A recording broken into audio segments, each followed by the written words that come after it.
If you love Paul Harvey stories and the rest of the story, subscribe now. Now the rest of the story. It's going to be a mystery story, a real-life mystery story. I'm going to tell you first how it ends. It's important that you know so that you can keep the facts straight in your mind. The colonel was married, but he also had a mistress.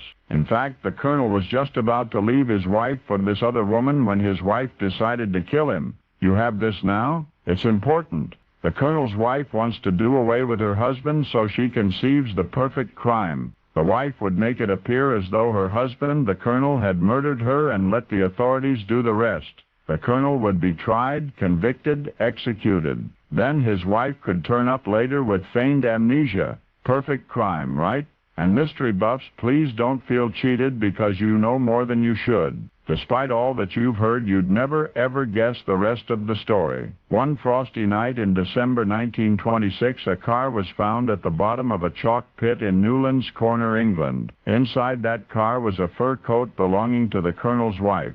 The woman had disappeared. The police suspected murder. The colonel himself was interrogated. Where had he been on the night in question? Well, the colonel explained he'd been at a dinner party.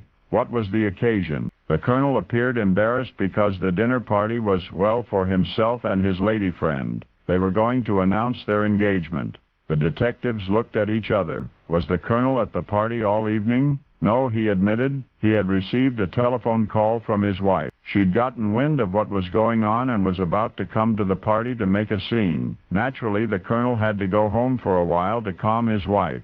Did he? Well, yes, the colonel said. He went home, but nobody was there, so he returned to the party. Had the colonel and his wife been on good terms prior to her disappearance?